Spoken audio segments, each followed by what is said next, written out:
Fala, galera, diga aí, bom dia, boa tarde, boa noite, voltamos, finalmente, segunda parte da temporada de 2023, e o cara que eu tinha escolhido para esse episódio de abertura, apesar de ter tido umas idas e vindas, voltou aqui para o nosso episódio de abertura, Bruno Souza, beleza, Brunão? Beleza, tudo bem. Muito obrigado pela oportunidade e fiquei muito honrado de ser o primeiro aqui nessa nova temporada. Então, agradeço mais uma vez pela oportunidade. Obrigado mesmo. A gente que agradece, tá doido? E você vê que eu sou baiano, sou ousado, já chamei de Brunão, não te conheço. Pessoalmente ainda, a gente ainda vai se conhecer, tenho certeza, pelo mundo liberal, a gente ainda vai se bater, né? Com Mas sou certeza. assim, sou ousado, espero que não ofenda. Não, ótimo. Assim que é bom mesmo, assim que é bom. Sem nenhum decoro aí, porque daí já fica Já amigo fica logo. E quando bacana, eu né? for para Bahia, eu já te ligo pra gente tomar uma por aí. Pô, não, por favor. Então, já que você já falou de tomar uma, gostei, tá? Eu tenho que agradecer aos nossos dois parceiros aqui do Digaí. Um deles é a Apex Partners. A Apex é uma casa, enfim, do mercado financeiro, trabalha com real estate, trabalha com a parte mesmo de mercado de ações, enfim, mercado financeiro mesmo, né?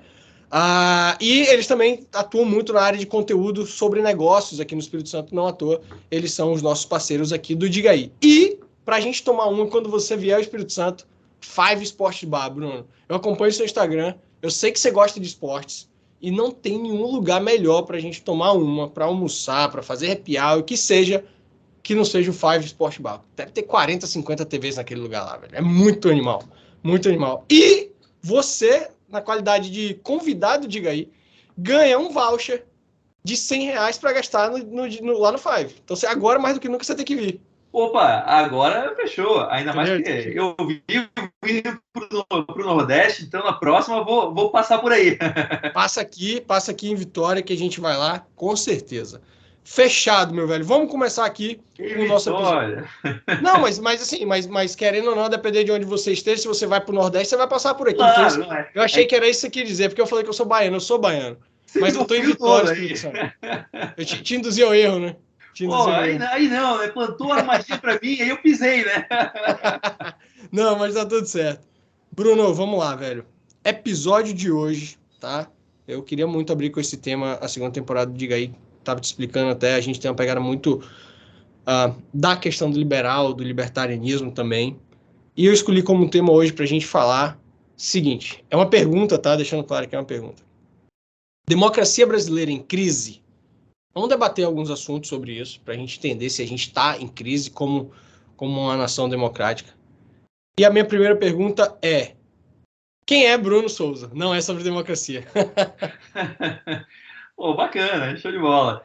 Então, sou empreendedora acima de tudo, comecei empreendendo, sou, então, por isso, um inquieto e um curioso. Sempre me interessaram vários assuntos. Eu, desde pequeno, eu tenho um apreço muito grande por leitura, e no meio dessas leituras acabei esbarrando em alguns autores que me despertaram para a política. E isso foi há muito tempo atrás. Isso foi em 2001, quando eu ainda Uhum. estava no segundo ano do colegial, do ensino médio, não sei como que é hoje, né? Mudou tudo. E, Os caras e mudam já tudo. faz um tempinho, já, apesar da minha cara aqui de 20 anos, na verdade tem um pouquinho mais, né? Mentira, não engano ninguém mais, meus cabelos brancos me denunciam.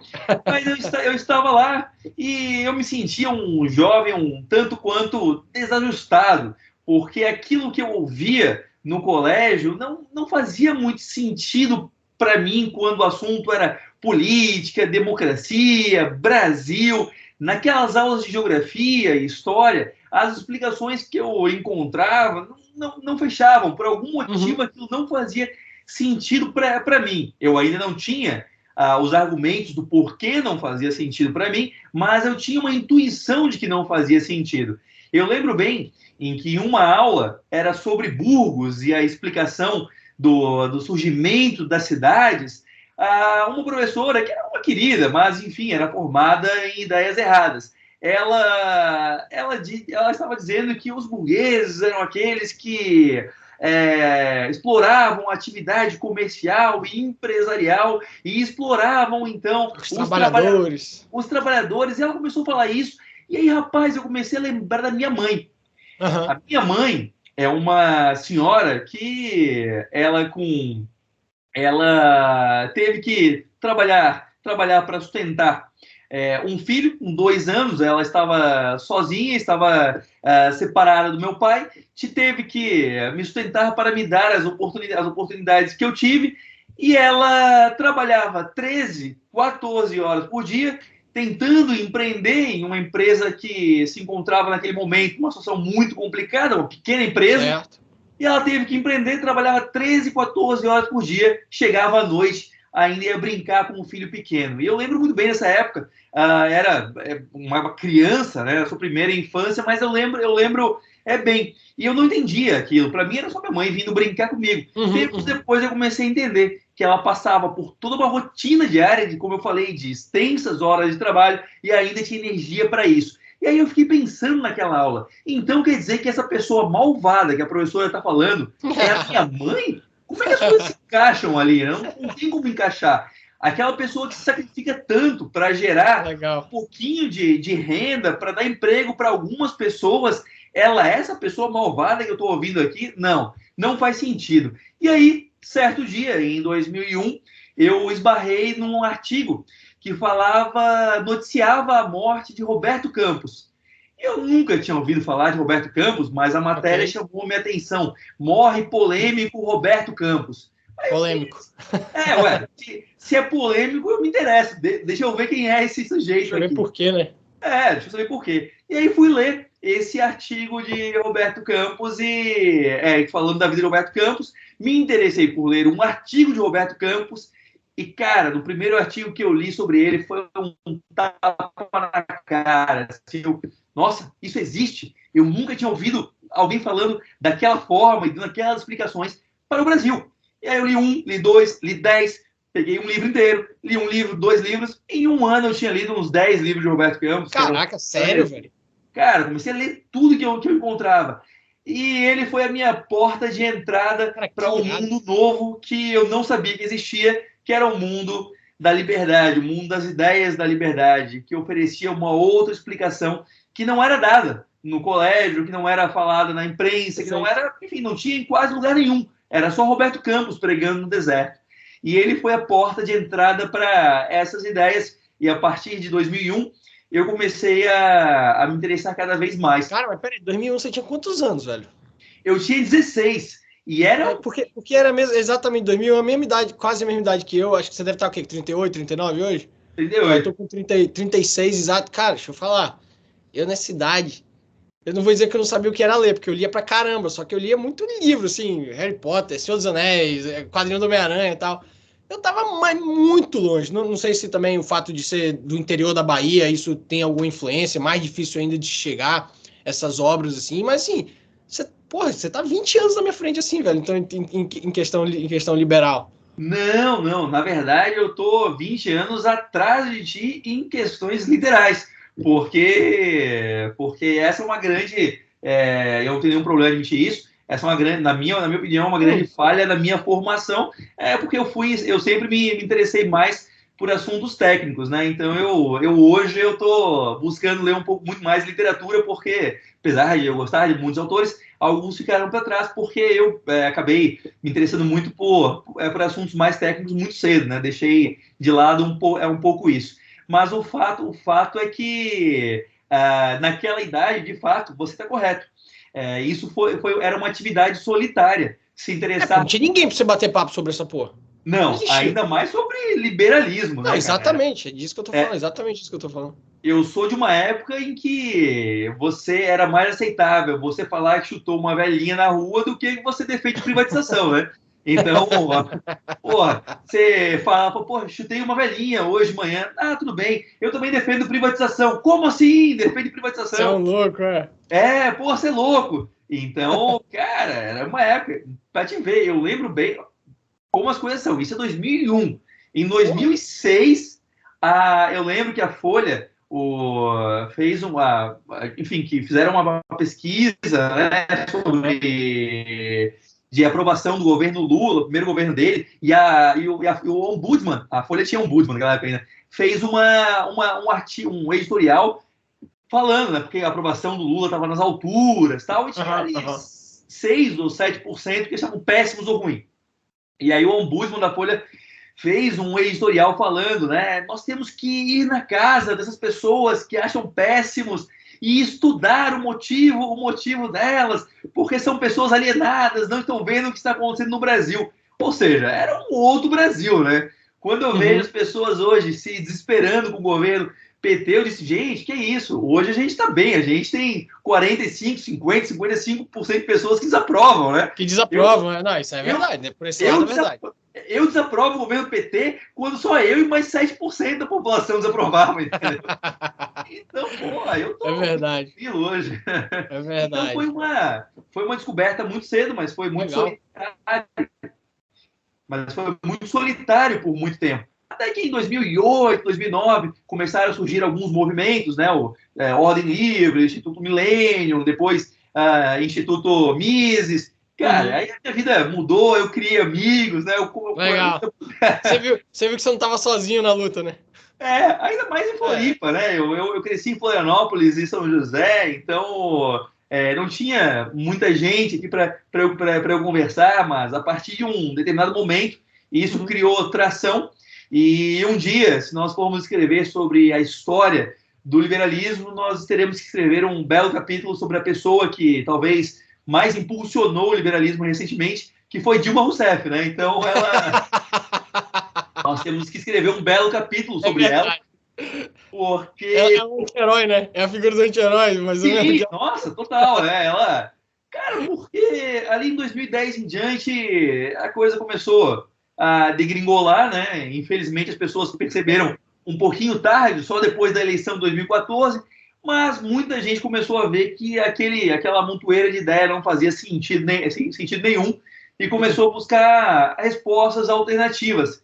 E aí haviam esses institutos, esses movimentos preparados para oferecer essas ideias alternativas e o movimento começou a crescer de forma exponencial, né? Foi aí que eu falo até que, digamos, que eu fui iluminado, né, brincando aqui com o iluminismo, né? Foi exatamente com essa questão dos institutos que foram surgindo, porque eu sou membro formado aqui pelo Líderes do Amanhã, não sei se você já ouviu falar, mas a pegada aqui é fortíssima do Líderes. E cara, eu não, toda vez que eu tiver uma oportunidade aqui, não diga aí que eu falo assim, olha, o Líderes, Bruno, mudou a minha vida pessoal e profissional, cara. Eu sou uma outra pessoa. Aquele negócio que você falou lá novinho, você tinha uma intuição de que algo estava errado, eu tinha essa mesma coisa, só que assim, eu nunca, enfim, tinha tido acesso, por total incompetência, tá? Não tô culpando ninguém, não.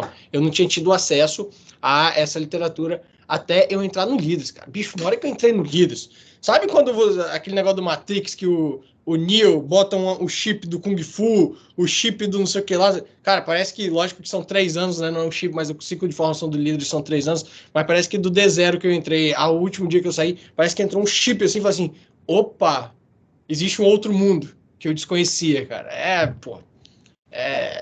absurdo de bom. Isso é muito legal e muito legal ouvir falando isso, porque eu também acredito muito nisso. Tanto que eu fui presidente aqui em Santa Catarina do IFL, o primeiro presidente do IFL de Santa Catarina. Legal, que é um instituto irmão, né? A gente conhece muito, tá doido? Isso, já fui no Fórum Liberdade e Democracia, aí em Vitória e tal, já estive 1 ou 2 vezes aí. Então, cara, é bem isso, assim, muita gente que tem bom senso, aí tem uma intuição de que, peraí, existe uma outra explicação para isso e, de repente, só falta o acesso a esse tipo de informação. Perfeito. Eu sempre digo, cara, esse conhecimento tem que chegar a mais gente, até porque o Brasil, as pessoas sonham com uma mudança centralizada, né? Sem dúvida. Ou seja, ir na urna, apertar uma teclinha, e aí, mudamos o Brasil. Isso não existe, cara. Os únicos regimes que você consegue mudança dessa forma são os regimes autoritários. A mudança efetiva, de longo prazo, com liberdade e democracia, só acontece de forma descentralizada. Descentralizada, são dos pontos que eu tô que eu tô anotado aqui. Desculpa ter te interrompido. Imagina. É só pra gente não adiantar que eu vou seguir uma ordem aqui. Então vamos lá, peraí. Você falou muito bem aí, show, ficou claro aí o Bruno, essa pegada inicial de onde surgiu o liberalismo, tá? Me lembra muito, apesar de eu me considerar o tardio aqui, show de bola, não tem problema. Bruno, tenta definir pra gente, eu sei que, enfim, vão existir 1000 conceitos, ainda mais depois que Lula falou que democracia é relativo, o conceito de democracia é relativo. Tenta definir pra gente democracia, cara. O que você entende por democracia? Rapaz, e eu detesto concordar com o Lula, mas pior que ele está certo em uma coisa. Não foi o que ele quis dizer, mas o conceito de democracia realmente é relativo. O que ele quis dizer lá é no sentido de relativo para, inclusive, relativizar o que é feito em regimes autoritários, como Cuba, Venezuela e vários outros que ele fica babando o ovo aí. Nesse Exatamente. Sentido, não é disso que a gente está falando, né? Eu tenho a impressão que o que ele quis dizer é que o conceito de liberdade é relativa. Né? A democracia que ele está falando é mais para a liberdade. Porque assim ele pode relativizar regimes autoritários como de Cuba, né, Venezuela e tal. Mas a definição do termo democracia realmente é relativa. Tanto que nós estamos falando de que tipo de democracia, né? A democracia ateniense, que foi um experimento que aconteceu num lugar-tempo, que não se repetiu nas outras cidades e estados gregas, mas aconteceu naquele momento, e que era um tipo de democracia, que, aliás, não era uma democracia representativa, não era uma democracia inclusiva, só cerca de 8% a 10% da população, de fato, votava. Era uma democracia que permitia a vontade, a tirania da maioria sobre a minoria. Então, esse é um tipo de democracia, a democracia antiga, que, aliás, muito tempo, e é curioso isso, né? Por muito tempo, esse termo, democracia, ele foi usado de forma pejorativa no debate público e na literatura da ciência política, a partir de Maquiavel e em diante, né? Era usado muito como licenciosidade. Ou seja, democracia era visto como bagunça. A palavra democracia era sinônimo para licenciosidade, para bagunça, para fazer o que quiser nesse sentido. Para falta de ordem. Ok. O termo democracia só começou, e é muito curioso isso, o termo democracia só começou a ser usado com a maneira moderna que nós usamos hoje, democracia, que ainda assim eu desafio o ouvinte a tentar definir o termo democracia, porque democracia é uma coisa curiosa, né? É o tipo de termo que é diferente de cadeira. Cadeira, você aponta para uma cadeira e você sabe o que é. Isso é uma cadeira. Agora, democracia é um conceito que existe justamente mais no mundo das ideias. Então, que vem evoluindo ou não, enfim, ao longo do tempo. Ele vem alternando ao longo do tempo. A cadeira, ainda que tenha 3 ou 4 pernas, é uma cadeira. Isso. Agora a democracia evolui. Agora, o termo democracia, com a utilização moderna, que os primeiros registros que nós temos disso, aconteceu depois da Revolução Francesa. O primeiro registro do uso da palavra democracia no parlamento francês com o termo de moderno, com as conotações modernas, olha só curioso, aconteceu em 1821, em um debate sobre uma lei proposta pelo governo que queria limitar e controlar a imprensa. Ou seja, e hoje, em nome da democracia, nós estamos querendo controlar as redes sociais. Isso é uma loucura, né? Há uns 200 anos atrás, a gente repetindo.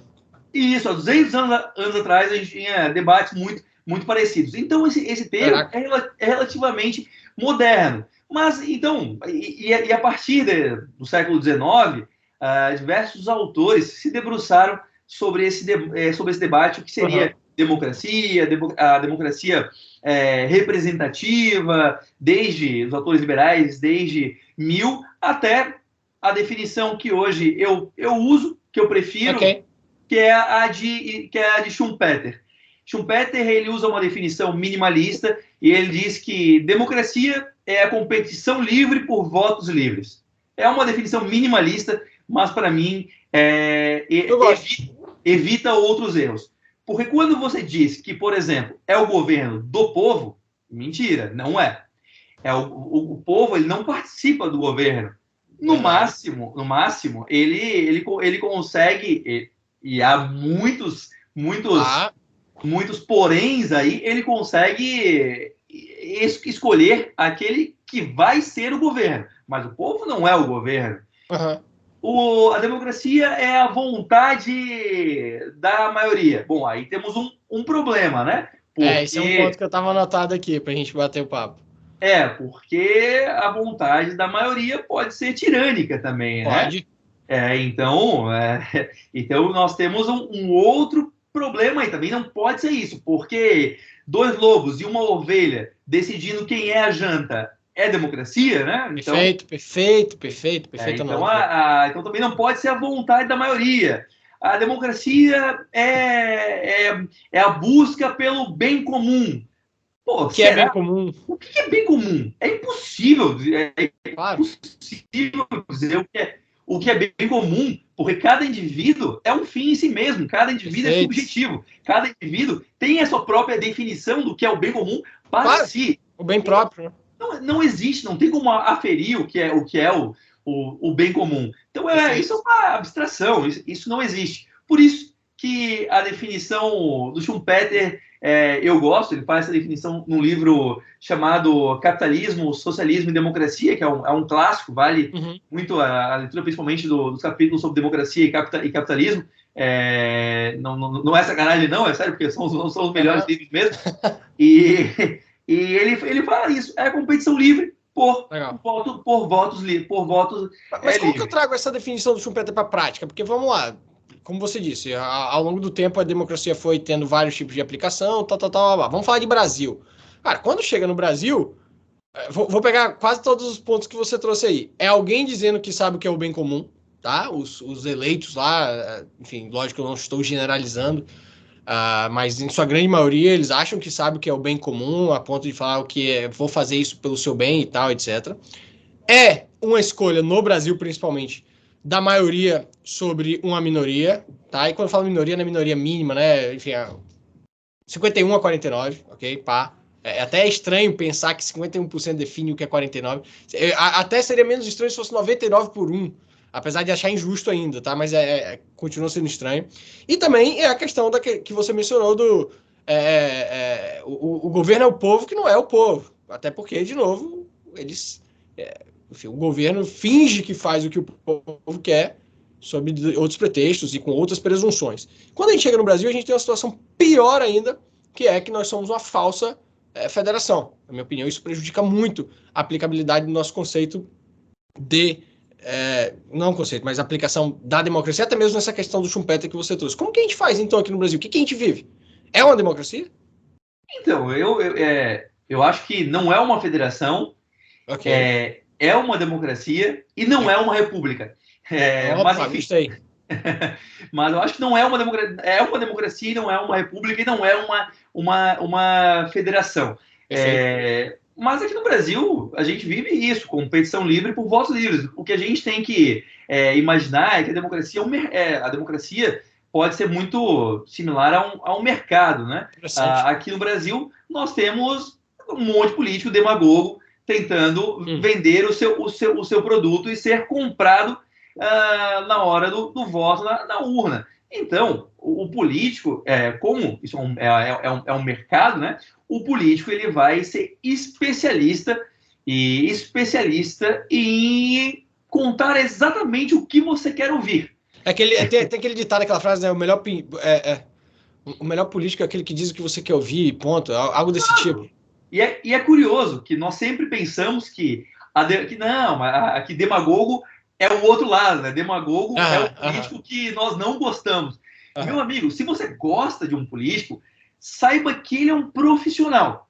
Ele é um profissional e ele, muito provavelmente, ele captou o que você gosta, porque as pessoas têm uma tendência a terem um grupo de opiniões similares a outras pessoas. Perfeito. Então elas se agregam em grupos. Então ele detectou o que esse grupo gosta. Quando um político faz as demagogias do Lula, por exemplo, ou quando ou em determinada pauta, né? Escolhe uma pauta. Vou escolher a pauta do agro, ou a pauta da economia, ou a pauta racial, tal. Ele tá nessa linha, não é isso? Exato, ou até mesmo nos pequenos atos. E não fiquem bravos comigo, porque eu sou um cara cético com um político. Eu sou um liberal. A obrigação de um liberal conservador é ser cético. E é impressionante como a gente esquece o ceticismo no Brasil. Então não fiquem bravos comigo. Mas quando um político faz uma atitude demagoga, como o Lula, ou quando um outro político usa uma bique para assinar alguma coisa, ou come um negócio com leite condensado na mesa.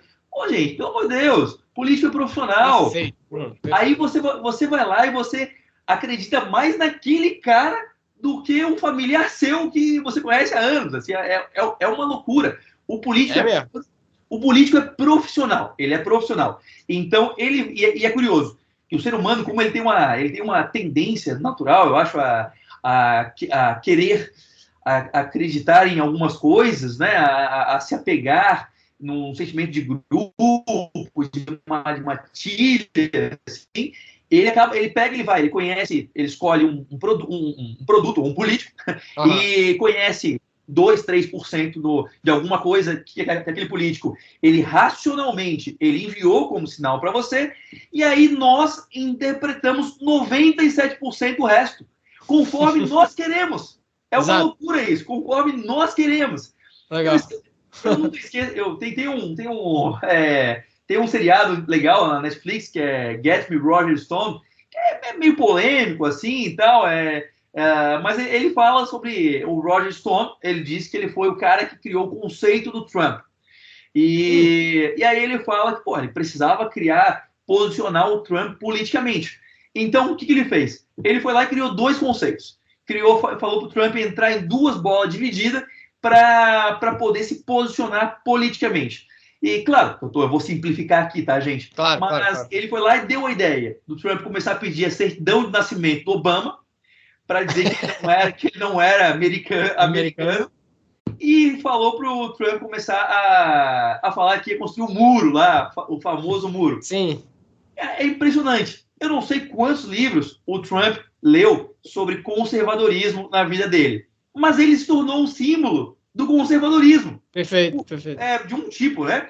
Porque ele usou a simbologia correta, ou seja, ele deu ali 2, 3%. Pegou uma pauta, né, do conservador, proteção à nacionalidade, enfim, etc. Isso, ele deu 2, 3% de sinalização, e o público que queria ter um político conservador interpretou o 97% que estava. Não, se ele é isso aqui, então ele é isso aqui também. Não, gente, não. O político é profissional, ele é profissional. É isso. É muito daquele negócio do político de estimação que a gente fala, né? Não tem político de estimação. O cara tem uma única pauta ali que você concorda, não, e você acaba generalizando para tudo que vai ser bom de acordo com o que você pensa, e você acaba tendo aquela pessoa, tipo assim, como o meu salvador, como, né, a figura heróica. Sim, eu cansei de ver no parlamento as pessoas quebrando pau ali no plenário, acaba a sessão, corta a TV, todo mundo, e aí, vamos jogar aquele futebol hoje, vamos fazer gente, assim, eu por motivos de insalubridade, eu nunca consegui conviver com alguns tipos de políticos, né? Então, mas, gente, nossa, tem muita encenação, e a galera compra. Como é um mercado competitivo, como nós temos os partidos competindo, os políticos competindo, as pessoas compram, eles vendem o que as pessoas querem comprar. Por isso que nós temos que ser muito céticos. E é impressionante, eu falo isso, aí todo mundo pensa, não, claro, tem que ser cético mesmo, eu sou. Você é. Então pensa no seu político que você gosta, que você votou na última eleição. Vai, mentaliza em todos, porque teve uma porrada, né, que você votou. Pensa no legislativo em quem você votou. Ele já era parlamentar? Se ele já era, me diga, além do post que você viu, além do vídeo bacana que você viu dele, o que de fato ele deixou concreto no trabalho dele.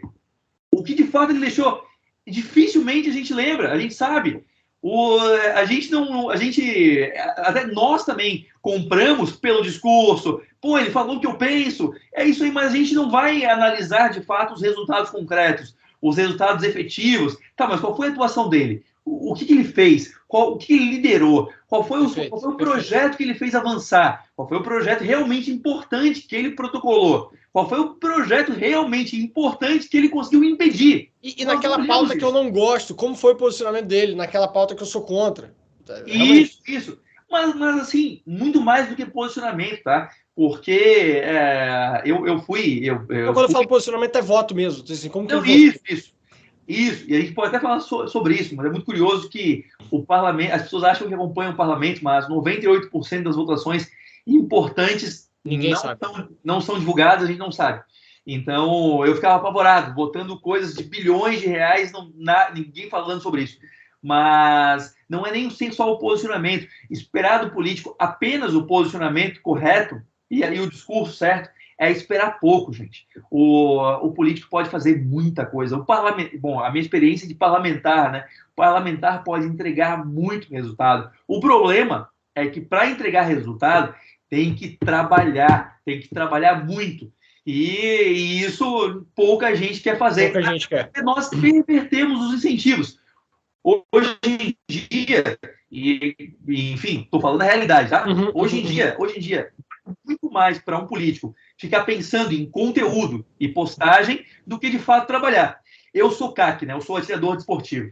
E aí, bom, tivemos semana passada o Lula com o novo decreto dele restringindo mais a nossa vida. Mas sabem da verdade, eu não fico puto com o Lula, porque ele sempre falou que ia fazer isso. Isso é o PT, é o que eles sempre falaram. Claro, verdade. O que eu fico realmente indignado é com a direita, que ficou 4 anos com uma bancada enorme lá, ficou 4 anos no parlamento, com o apoio do Centrão, e não conseguiram fazer uma emenda no Estatuto do Desarmamento. Sabe por que não conseguiram? Porque dá trabalho. Porque tem que ficar de segunda a sexta no parlamento, no Congresso, em Brasília. Foda, né, velho? Tem que conversar com um monte de gente, tem que falar com liderança, tem que escrever, tem que defender, tem que fazer conversa um por um, tem que dar explicação no jornal, tudo isso é trabalho. E assim, agora pensa se você é político. Você como político, por que você vai fazer isso, esse trabalheira, se hoje, se eu tenho no meu gabinete 2, 3 editores de texto bom, uma gurizada boa que produz vídeo, produz coisa. E, porra, eu produzo lá os meus vídeos lá e é isso aí. Cara, é muita falta do skin the game, né? Não tem skin the game hoje da política brasileira. Pra que eu vou trabalhar se é mais fácil produzir conteúdo para rede social? Pô, eu ainda fico famoso, fico conhecido. Exato. Legal pra caramba. Aí o que acontece? Enquanto nós estamos fazendo isso... Isso aí, nesse ponto E quando a esquerda é muito mais estruturada que isso, tá a esquerda e o centrão nos corredores trabalhando, porque eles trabalham, né? Eles trabalham pro lado errado, mas trabalham. Então estão lá aprovando tudo que eles querem. Tá passando boiada lá. Mas a nossa direita fica falando sobre o que não importa. Fica se preocupando em só o que dá like, curtida e engajamento. Perfeito. Importante usar a rede social, mas... Não, claro, é uma forma de... Cara, comunicação é a forma de você se posicionar com o seu... Posicionar assim, de você estar sendo visto pelo seu eleitor e por aí vai. Agora, vem cá. A gente falou aqui desse problema todo lá da democracia brasileira na prática, tal, etc. E aí eu me lembro muito do livro que eu li do... Democracia... Deus que falhou, né? Do Hope, isso.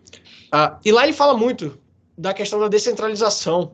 Ele traz como sugestão enfim, de novo, a descentralização seria o quê? Você tirar mais poderes de um órgão concentrado, de um local concentrado, como a gente tem em Brasília hoje, cada vez mais forte, e trazer isso mais para menores espaços, que seriam os municípios, né? Se você der mais poder ao município, você facilita o conceito de democracia, porque você tem, inclusive, maior facilidade de cobrar o prefeito do que cobrar o presidente da República. Óbvio, se eu quiser cobrar o prefeito aqui de Vitória, para mim é muito mais fácil, enfim, até mesmo posicionamento, chegar nele e tal, ir lá na frente da prefeitura, do que lá em Brasília. Então, esse é um dos pontos que ele traz como a sugestão para melhoria de um ambiente democrático, que permitiria, inclusive, dando mais poderes aos municípios, a famosa votação com os pés. Ora, eu estou em Vitória. Vitória está com a tributação excessiva. Pô, não gosto disso aqui. Deixa eu ir embora. eu vou voltar para Ilhéus, eu vou para São Paulo, eu vou para Florianópolis, que vai ter um ambiente econômico mais favorável, aquele modelo que eu curto,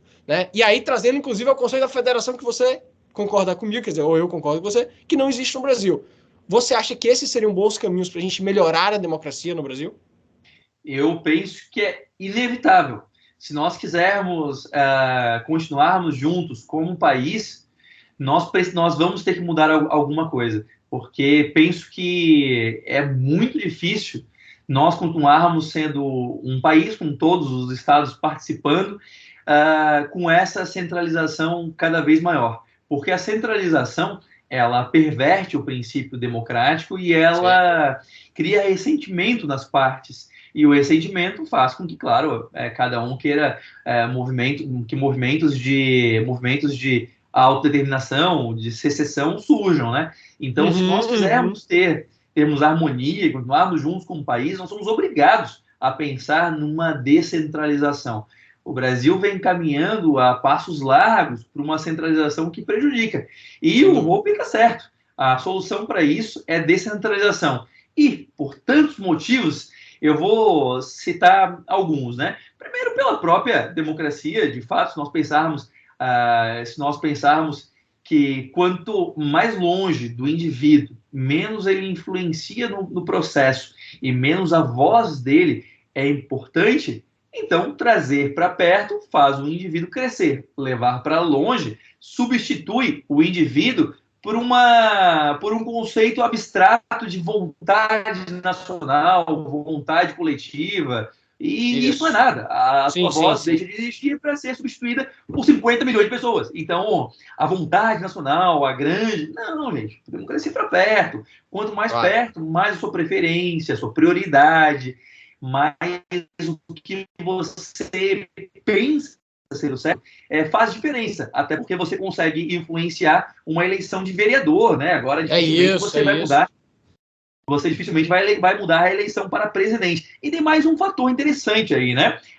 O Tocqueville e depois o Stuart Mill, eles alertavam sobre a importância de se participar do processo, porque quando a sua opinião importa, quando você tem que participar da política, esse processo, ele é educativo, ele é didático. Não importa se no começo as pessoas vão errar muito, não importa. O que de fato vai acontecer é que elas vão se tornar a pessoa vai se tornar um cidadão político. Ela vai ser levada a pensar, a raciocinar, aí ela vai entender que a opinião dela é importante, então ela tem que ser responsável. Nos Estados Unidos, poxa, a pessoa vota no colégio, vota em decisões na rua, né? É trazido para perto, então o cidadão acaba sendo mais politizado. Aqui, como tudo foi levado para longe, isso enfraqueceu o nosso espírito comunitário e fez com que nós abraçássemos o paternalismo. Ou seja, é tudo responsabilidade do Estado. Afinal, nós somos ensinados assim. Então, isso leva a situações absurdas, como às vezes nós enxergamos um problema na rua, na cidade, nós falamos, poxa, a prefeitura deveria fazer alguma coisa, o Estado deveria fazer alguma coisa, porque nós fomos ensinados assim, enquanto a primazia da responsabilidade é do indivíduo, o indivíduo que deveria ser o responsável, mas o Estado fez com que nós abríssemos mão até da responsabilidade como cidadão. Claro, muito bom, cara. Muito bom. Claro, tudo que eu penso, a minha opinião não importa mais, porque está tudo tão longe que o que eu penso, o que eu faço, não importa mais. Então é tudo o Estado. Sim. Isso é uma forma de incentivar o próprio paternalismo, né? Perdão. Não, conclui. Daí eu vou emendar uma pergunta. E além disso tudo, né? Já que o aspecto, eu poderia falar em diversos aspectos, mas já que o aspecto da democracia, cara, a descentralização, ela abraça a pluralidade. Ou seja, se essa cidade, se esse estado prefere de uma forma, beleza, faça dessa forma, como você prefere, beleza, de acordo com a preferência local da população, faça como você quer. Agora, eu não acho nada democrático Brasília decidir alguma coisa que Santa Catarina não queira, por exemplo. Perfeito. impõe a nós. Por que eu tenho que aceitar isso se nós não queremos? E você vai além. O Brasil ele é tão grande geograficamente que a cultura, por exemplo, do Sul, é muito distante da cultura do Norte. Eu não estou dizendo qual é melhor, ok? Não estou dizendo, estou longe disso. Estou apenas dizendo que são culturas completamente diferentes. E aí uma política de cunho nacional, cara, como que você vai abarcar numa política de cunho nacional essas diferenças? Não tem como. E aí a boa parte dessas críticas que a gente faz à democracia, e vamos deixar bem claro que não estamos nem de perto sugerindo que se acabe a democracia no Brasil, que se venha com autoritarismo, tá? É exatamente o contrário que a gente está querendo. A gente está querendo, né, deixar claro isso aqui, Bruno, que é a democracia perfeitamente do jeito que você trouxe do Schumpeter lá, né? Que seja um mercado livre de votos, né? Enfim, com concorrentes livres de política, vamos brincar assim. E voltando aqui ainda, assim, continuando essa questão das ideias, de melhoria do ambiente democrático, você acha que no Brasil a gente deveria ter um modelo parlamentarista? Você acha que ajudaria? Eu sou parlamentarista, cara. Eu acho que sim. Primeiro porque o legislativo, olha só, o que eu vou falar, não imagine o Congresso atual, os políticos atuais. Tá. Mas mas o legislativo. Exceto o Marcel, Thiago, o Gilson, essa galera tem uma galera legal lá, tem uma galera legal, mas digo. Não imagine, que assim, se for perguntar para a população em geral, o Congresso provavelmente está entre as instituições com a menor credibilidade no Brasil, né? Mas o legislativo deveria ser o poder fundante e o principal de uma sociedade. Porque você falou ali sobre que é muito louco isso, 51% decidiu os 49% restantes, né? Em tese, isso não acontece no legislativo, que o legislativo ele abarca representações de todos os lados, do coletivo eu não gosto dessa palavra, né? Mas do maior número possível, mais plural possível da sociedade. Então, o legislativo ele está ainda acima, deveria estar acima dos outros poderes, né? A decisão final deveria caber ao legislativo. Em uma crise, por exemplo, entre os poderes, quem é que faz a arbitragem? Deveria ser o legislativo. Se nós temos um problema no executivo, por exemplo, nós tivemos o Brasil é um dos poucos países, né, e isso é um problema do presidencialismo, né? Passou por 2 impeachments. Num país parlamentarista não tem esse problema, não. No país parlamentarista você muda o primeiro-ministro, porque o que importa, de fato, é a composição no parlamento, né? O executivo é o resultado da configuração no parlamento. Então, não acontecem esses traumas todos, não acontece todo esse problema que a gente vê no Brasil, né? E é muito curioso, porque em países parlamentaristas você costuma ter executivos fortes.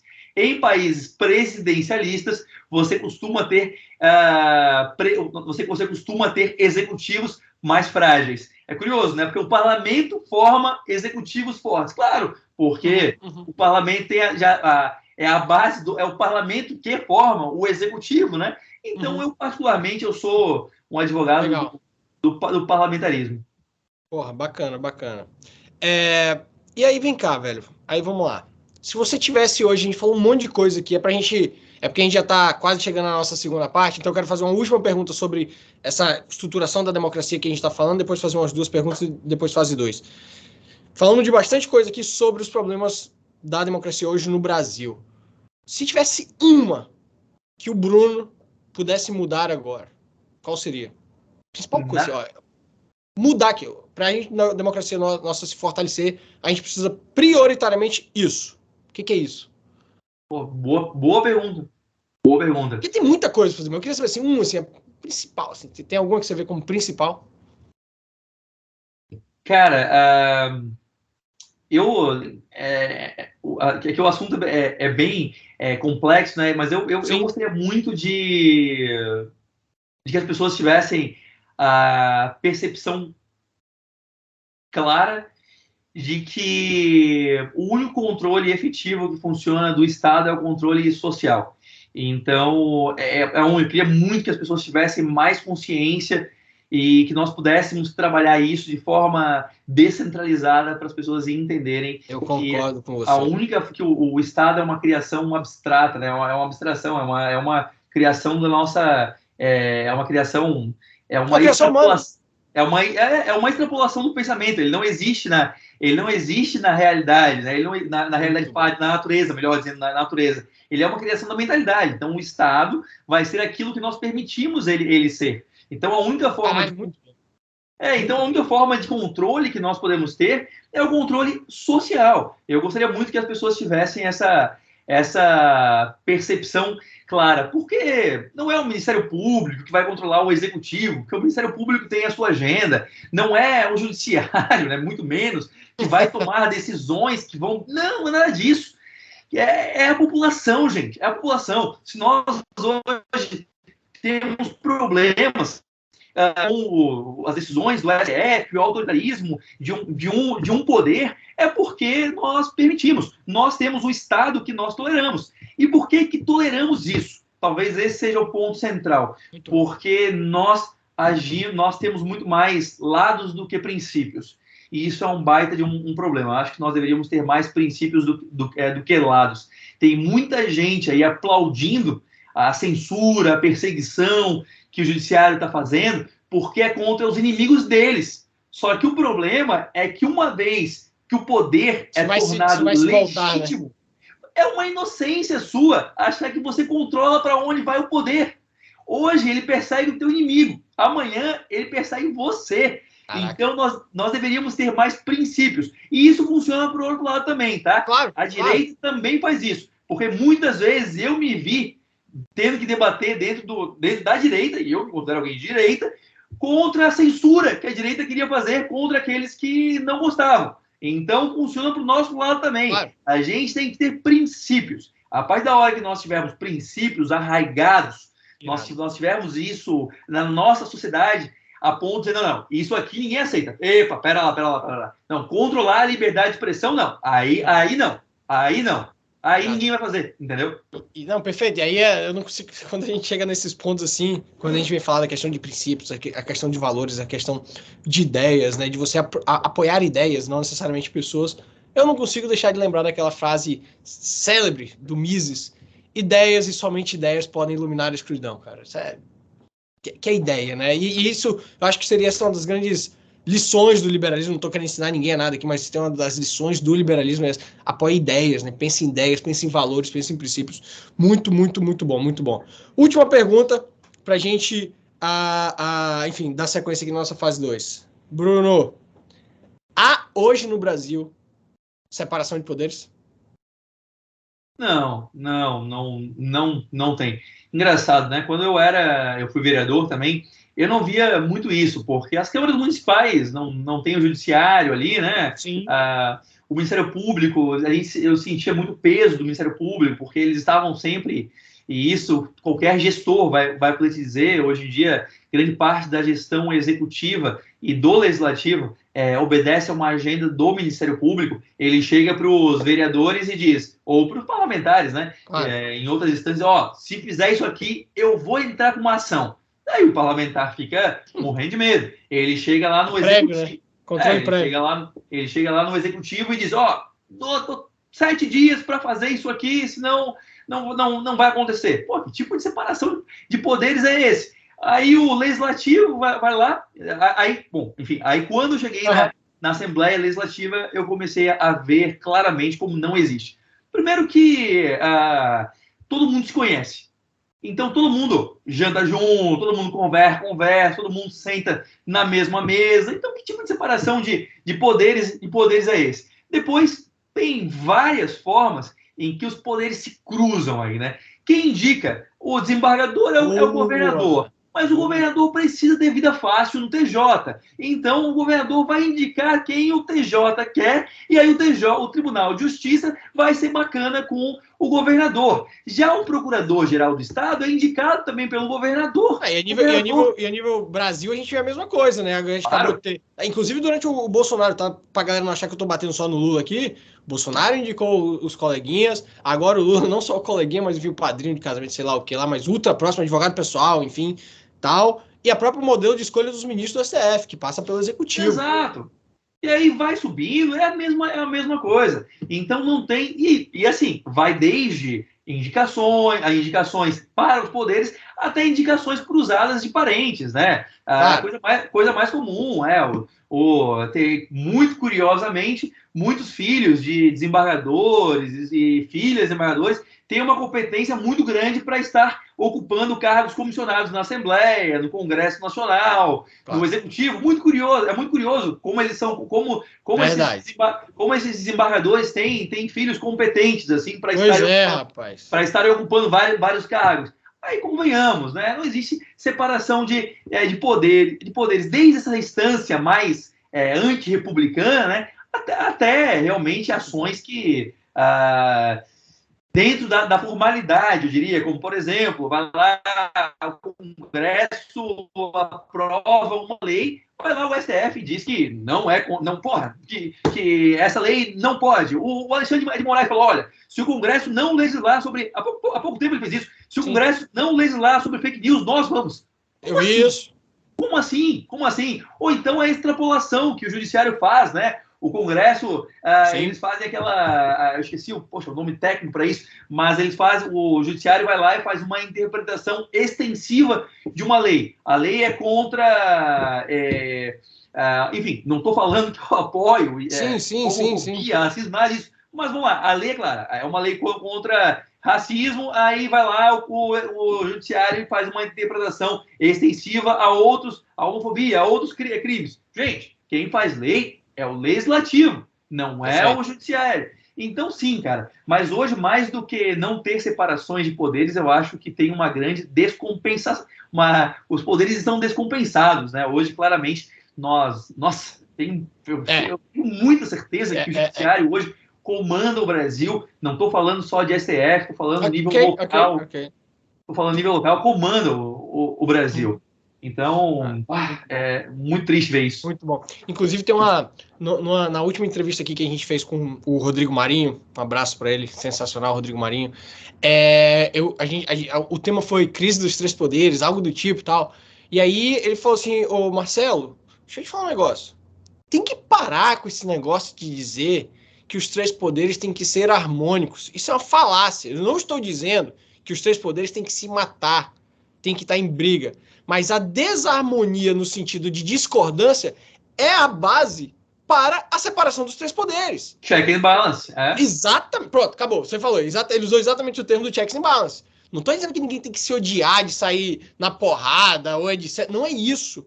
Mas aquela harmonia que você, inclusive, mencionou, Bruno, que depois que sai, digamos assim, que fecha as câmeras, todo mundo vai almoçar junto, vai bater junto, vai combinar, isso não é separação dos poderes. O Rodrigo Marinho falou muito bem sobre isso, cara. Muito bem. E assim, e por que isso acontece? Porque eles estão unidos e a sociedade dividida. Nós pensamos, cara, é muito louco isso. Nós ficamos aqui debatendo no Instagram, direita e esquerda. Cara, os inimigos são eles, cara. Vocês não estão entendendo. Eles usam da nossa divisão como sociedade. Eu não estou falando... muito bom, cara. Eu não estou falando que não existam ideias melhores ou piores. Eu escolhi meu grupo de ideias porque eu acredito nas ideias liberais. Eu sou um conservador também. Mas o que eu estou falando é que meu inimigo prioritário são esses caras que hoje eles tornaram a sociedade brasileira uma sociedade de extração. Eles extraem de nós. Nós somos os seus escravos, nós trabalhamos para eles. Perfeito, escravos, não só escravos físicos, como intelectuais, tá? Claro, eles ficam sugando de nós e aproveitando, enquanto a gente está aqui quebrando o pau no grupo da família, eles estão rindo da gente. Não importa qual vai ser o governo de ocasião, se vai ser Lula ou Bolsonaro, o judiciário vai ganhar acima do teto. Não importa qual governo qual o governo que vai dar Lula ou Bolsonaro, o Ministério Público vai ter 14º, 15º, 16º, não importa, eles estão se dando bem. Os auditores fiscais vão ganhar a bonificação que eles querem de 40 pau. E você vai pagar, meu filho, porque você está preocupado em discutir com a sua tia no Instagram. Aí. Boa, garoto. Boa, terminou bem aqui a primeira parte, hein? Eu gosto assim, com animosidade. Então vamos lá, cara. Nessa segunda parte, relembrando de agradecer a Apex Partners. Muito obrigado, Apex. E um abraço aqui pro Rafael Ferrugini, que você não tá vendo aí, mas tá aqui na nossa produção. Valeu, Rafa, pela ajuda hoje. E também é o Five, lembrando, você tá devendo a visita aqui. Quando vier, a gente vai lá no Five. Não só porque você tem voucher, mas porque lá é irado o local. A gente vai lá para tomar um e debater mais esses temas. Brunão, segunda parte. Menos debate aqui, muito mais para te conhecer, um negócio mais papum mesmo. Então vamos lá, indicação de um livro. Indicação de um livro. Pô, tem tantos que eu gosto, rapaz. Tem tantos, mas vou pegar alguns. Como eu gosto de vários, eu vou indicar um, então, que é bem legal, assim, acho que é bem acessível a todos, que é esse aqui. Maravilhoso. Livro para escolher. O Livres para escolher, tá? Acho bem bom. Maravilhoso. O Friedman e da Rose Friedman vale bastante a pena. Vale mesmo. É um livro bem bacana, de entrada. Não, é muito bom. Leitura fácil. Livraço. Um filme e uma série. Cara, uma série que eu gosto muito não vou falar nada. Não, é livre, cara. Intelectualmente. Não. Aqui o objetivo é outro. Cara, eu gosto demais de Peaky Blinders, cara. Eu acho. Muito bom. Porra, eu tenho inveja de todo mundo que não viu Peaky Blinders. Porque você pode ver pela primeira vez. Ver pela primeira vez é muito bom. Eu queria muito ver pela primeira vez, né? Game of Thrones. Se você não vê a última temporada, corta e vê só o E um filme? Um filme, cara. Um filme boa. Filme? Não estava engraçado. Não, a gente veio preparado para responder sobre política, mas não veio para as perguntas mais cotidianas, né? Vamos ficar bem nos trends aí, então, né? Tem problema, não. Eu vi ontem Oppenheimer, né? Tá na minha lista aqui, não vi ainda, mas estão falando que é maravilhoso. Cara, fui no cinema ontem e vi. Recomendo. Boa. Um valor? Um valor? Como princípio? Como princípio. Liberdade, né? Boa. Verdade. Um herói? Um herói. Olha, ele tem muitos pontos que você pode discordar. Mas eu vou ficar na minha área, então, né, na política, e eu vou dizer Churchill. Boa, pô. Eu acho que ele cometeu muitos erros, né? Claro. Perfeito, nada disso. Mas ele é o que o Boris Johnson fala que ele é uma pessoa que tem o fator X. Aliás, que é o título do livro, né, dele, né? Que tem o fator X. Boa. Massa. Um estilo musical? Cara, eu gosto de rock. Boa, também. Rock. Uma viagem. Israel. Boa. Fui 2 vezes e foi o meu melhor destino. Na minha lista de viagens. O mundo. Boa. Um político. Roberto Campos. Boa. Presidente ideal para 2026. Ai. Pô, cara, eu ainda sonho com um dia que o Brasil vai escolher um político bem sem graça. O meu presidente ideal é um presidente sem graça, assim, é um cara que não viva da sua popularidade e aí ele possa... Isso é verdade. Muito bom. Aí ele possa aprovar o que é necessário e não o que dá aplauso, né? O político ele vive cotidianamente em um trade-off entre... A reeleição, né? Entre popularidade e credibilidade. Poucos escolhem a credibilidade. Legal. Vamos lá agora, hein? Últimas aqui. Também curto. Vai ser mais difícil essa. Desculpa. Essa vai ser mais difícil. Bem... Já tô até rindo aqui de sua cara que você falou que não estava preparado. Vamos lá. Quando eu falo Lula, você pensa? Puta que pariu. Essa é a resposta? Eu penso em resistência, cara. Resistência. Quando eu falo Bolsonaro, você pensa? Chance perdida. Chance perdida, boa. Quando eu falo Câmara? Putz.